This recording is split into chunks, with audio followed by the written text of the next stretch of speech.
No niin, 100 päivää ilman piinaa, 5. päivä. Tällä kertaa se on kuvattu kännykkäkameralla tosi huonolla rajauksella. Mutta näillä mennään ja äänihän sieltä kuuluu. Jatkuu toisella leikkeellä. 100 päivää ilman piinaa, päivä 5. Ja tällä kertaa haluaisin jutella semmoista asiasta kuin prosessi.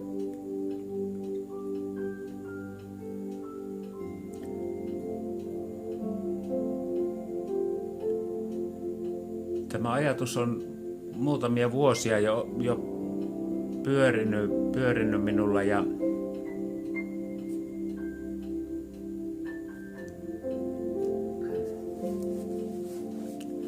Sata päivää ilman piinaa, päivä 5.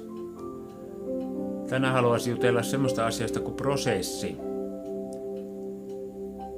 Tämä ajatus on ollut mulla pyörinyt mielessä jo vuosia. Itse asiassa kiitos viisaan veljeni. Sain häneltä ajatuksen tähän prosessinäkökulmaan, joka hän toi sen esille, että raitistuminen on prosessi, mutta on miettinyt myöskin niin, että sairastuminen mukihäiriöön, alkoholismiin, se on myös prosessi. Kumpikaan niistä ei tapahdu hetkessä. Ne on prosessia. Mä voisin koittaa kuvata vähän tätä ajatuksen juoksua piirtämisen avulla. Kylli-täti piirtää ja satuilee, nyt Teppo-setä satuilee ja piirtää.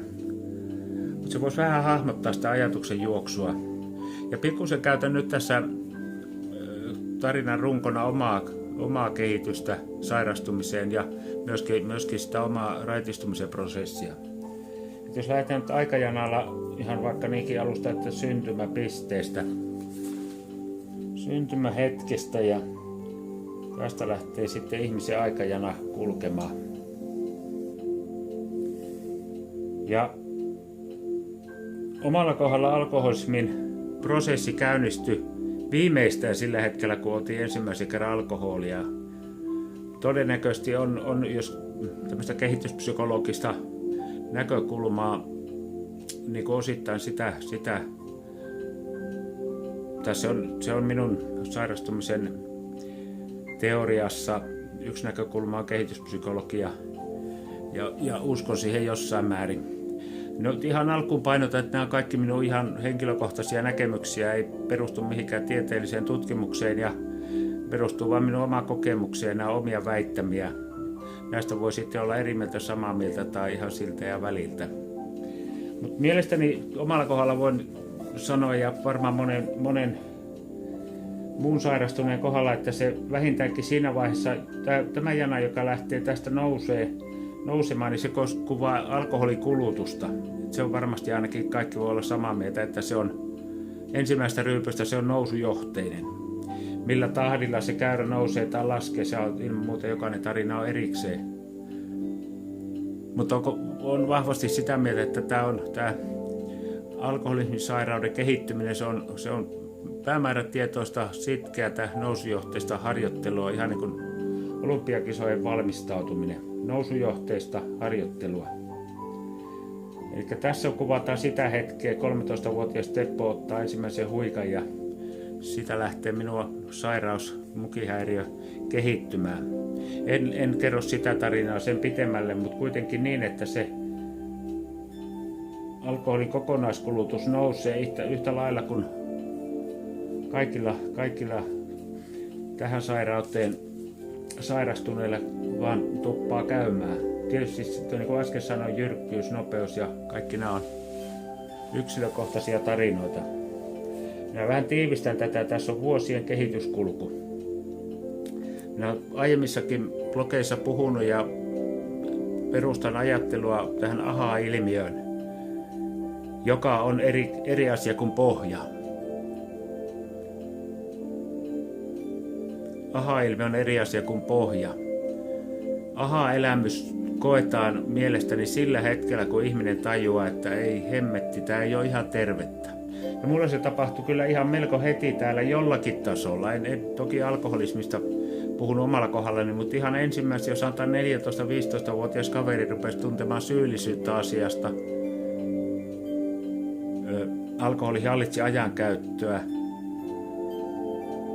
ajatusmaailmaa, ei ehkä vielä arvoja niinkään päässyt romuttamaan, mutta joka tapauksessa.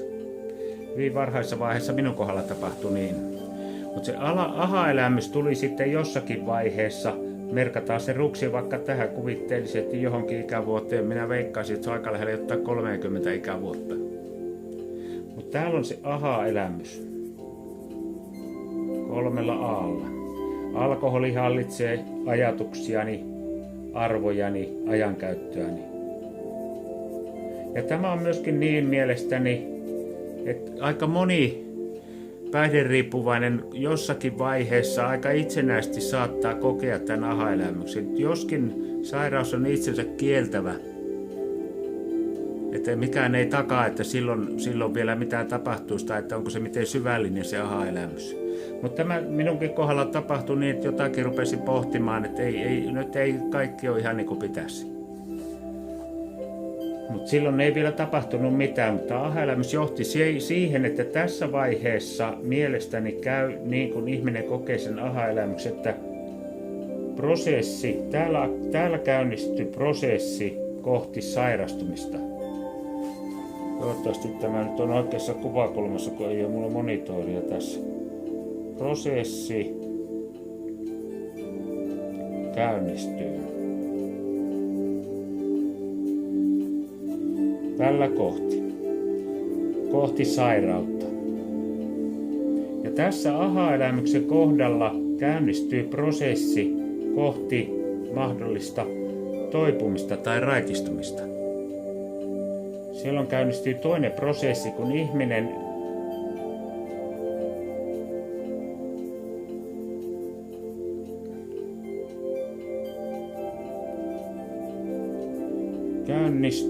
ihminen ymmärtää, että kaikki ei ole ihan nyt kuhalla. Alkaa pikkusen jo tulla ajatusta, aavistusta siitä, että saatan olla päihderiippuvainen. Tämä ei vielä ole totaalinen myöntäminen, mutta se on ensimmäinen merkki. Ja tämä on nyt, minä pikkusen viittaan nyt, että mihin pitäisi panostaa alkoholin haittojen vähentämisessä tähän hetkeen, että ihmisille tulisi aha-elämä mahdollisimman varhaisessa vaiheessa. Voisinko elää muulla lailla? Monta kertaa se pohjakosketus ja se ihmisen rankka pohja. Tästä saattaa mennä toinen 2-30 vuotta ennen kuin ihminen todella on pohjalla. Ja se 2-30 vuotta on pois ihmisen yksilön näkökulmasta traagisesti ihmisen ainoasta elämästä. Totta kai yhteiskunnan näkökulmasta se on kallista aikaa. Tässä vaiheessa yksilö rupeaa tarvitsemaan yhteiskunnan tukipalveluja, kalliita hoitoja, rupeaa työllistämään entistä ja enemmän omaisia, mutta myös viranomaisia, terveydenhuoltoa ja niin poispäin. Tässä alkaa aika kallis vaihe yksilön sairastumisessa. Tämä ensimmäiset vuodet se on ollut yhteiskunnan näkökulmasta hyvää vaihetta. Ihminen maksaa veronsa, käy töissä ja maksaa alkoholiveronsa. Tuottava yksilö. Niin kauan kuin maksaa ja pää kestää, niin ihan hyvä näin. Mutta tässä vaiheessa alkaa kallis vaihe myöskin yhteiskunnalle. Ja nyt tähän vaiheeseen panostamme, että ihmiset aikaisemmin kokisivat aha-elämyksen, että raitistumisen prosessi pääsisi käynnistymään. Ja tämä on hyvin harvinaista, että tässä vaiheessa tämä alkoholikulutuskäyrä edes loivenee. Saattaa olla, että se jopa jyrkkenee, niin kuin minunkin kohdalla kävi. Vaikka oli aha-elämys koettu, niin ei se viinamäärät vähentynyt. Pikkuhiljaa tuli sitten kokeiluja, yrityksiä, täysiä käyttöjaksoja, eri mittaisia. Mutta raitistumisesta ei vielä voinut puhua. Mutta prosessi oli minunkin kohdalla käynnistynyt. Se on kaikkein tärkeintä. Ja nyt tämä pitäisi sillä lailla ajatella lohdullisia, että ihminen kun kokee aha-elämyksen, niin silloin jotakin rupeaa jo tapahtumaan. Ilman tätä aha-elämystä se ralli jatkuu entisellään. Ja tähän voi vaikuttaa nyt läheisen vaikkapa ihan väliintulo ja hoitoon ohjaus vastentahtoisesti viemällä johonkin hyvään hoitoon. Siellä voi se aha-elämys syntyä ihmiselle. Mutta aika monta kertaa käy niin, että aha-elämys tulee lopulta itseltä.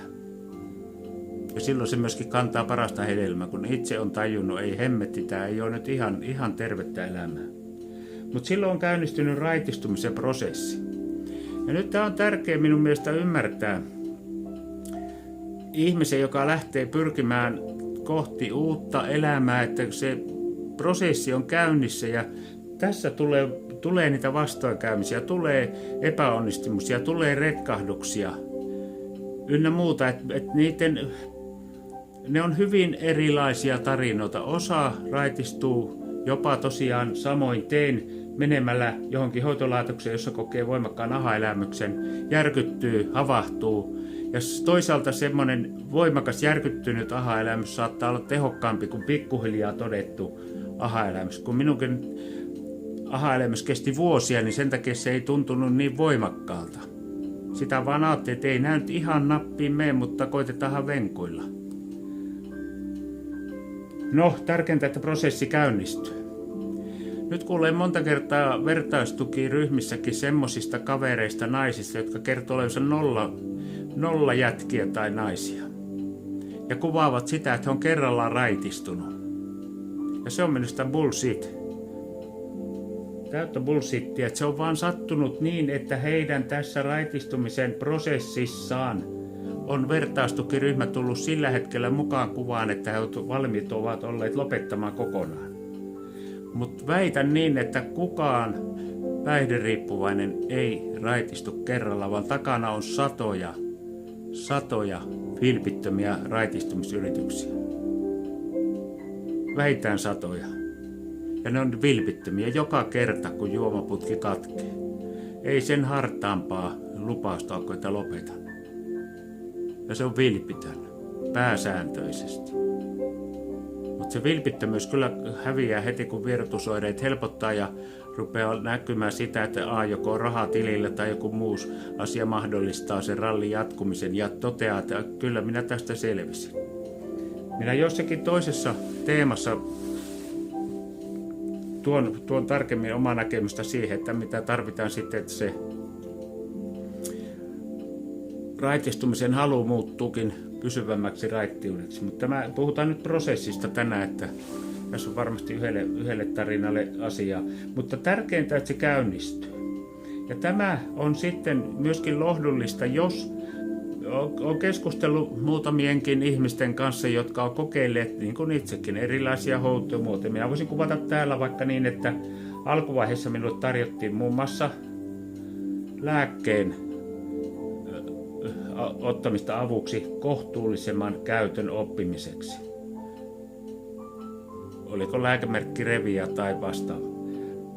Tai myöskin sitten voi olla, että terapeutti silloin otti esille, entäs jos vähentäisit alkoholin käyttämistä? Entäs jos? Okei, hyvä ajatus ja uskon itsekin.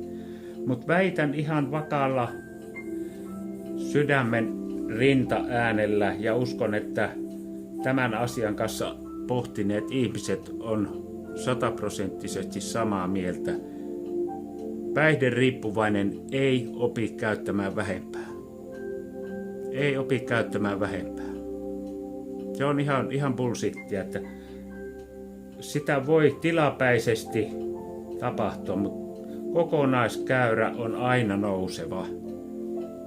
Ja sen takia ainoa mielestäni tehokas, järkevä tavoite on päihteen kokonaan jättäminen.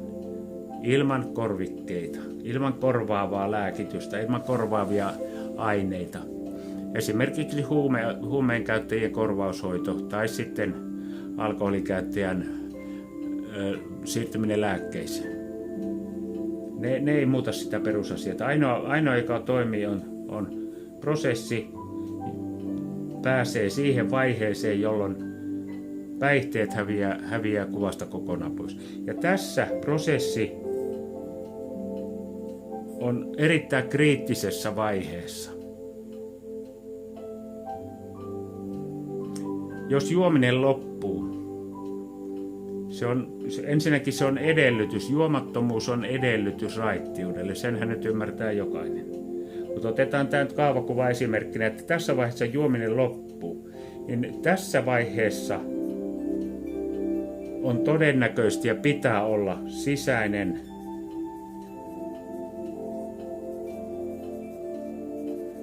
motivaatio kohdallaan.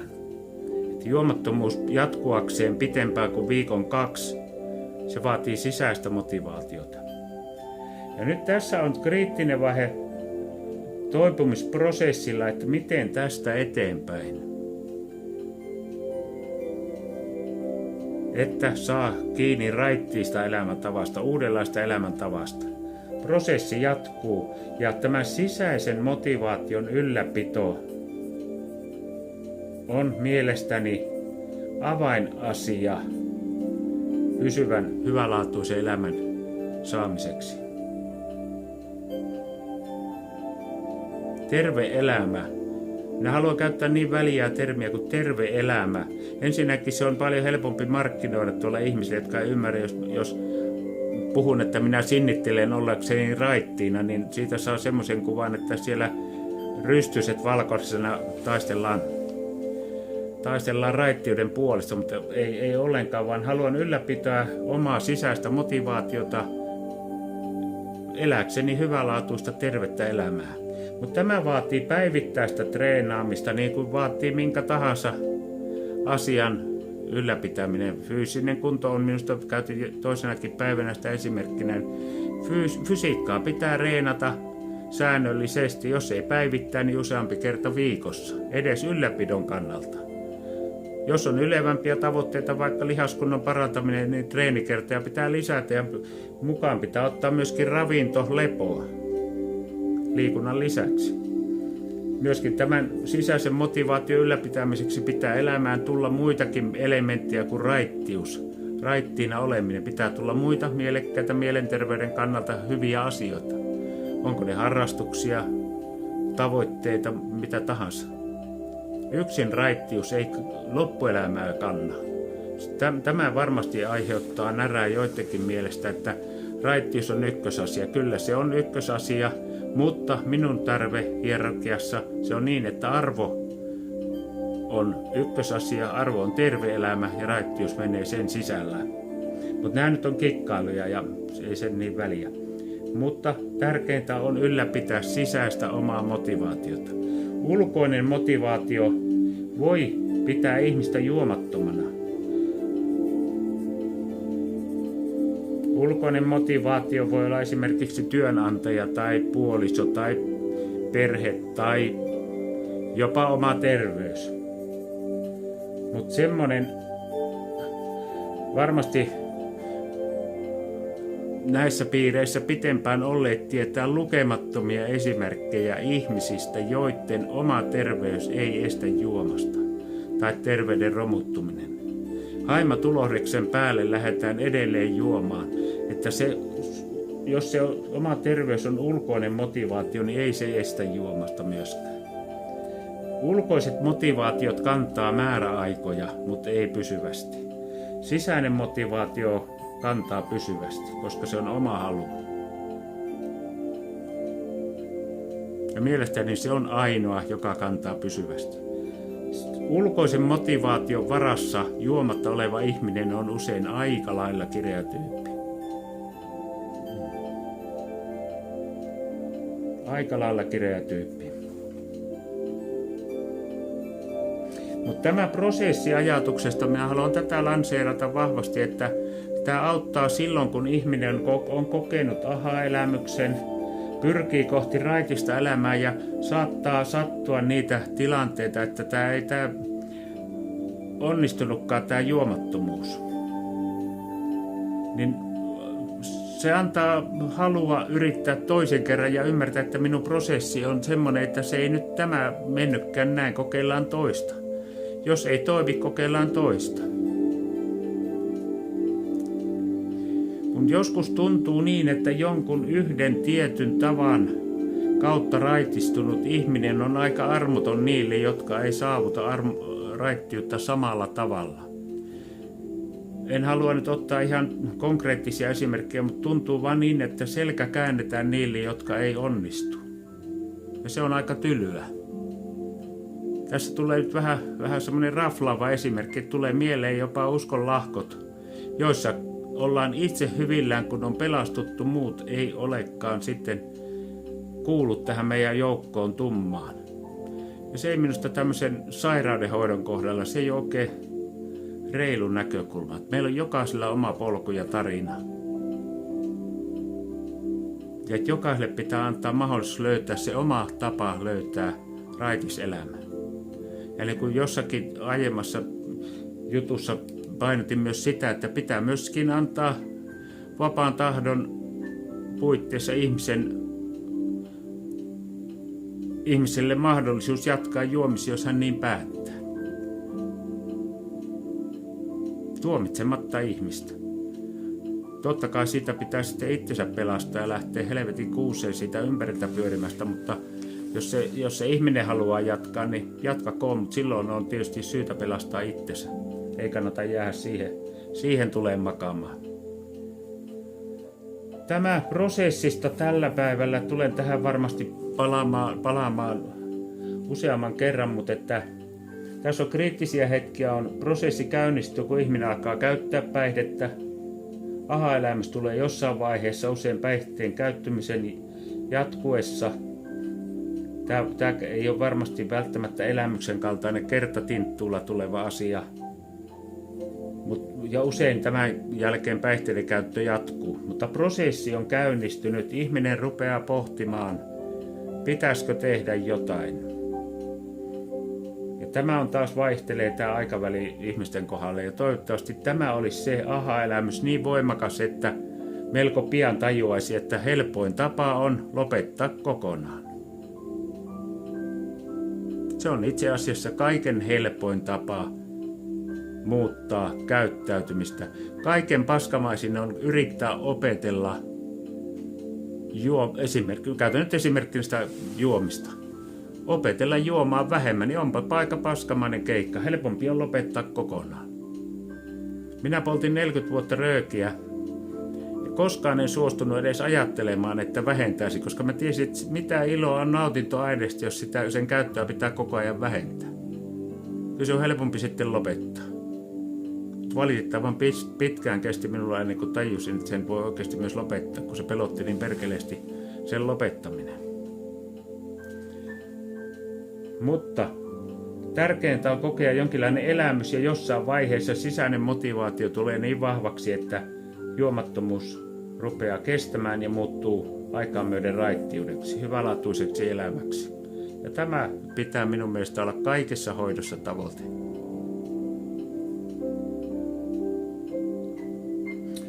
Tämä tältä päivältä.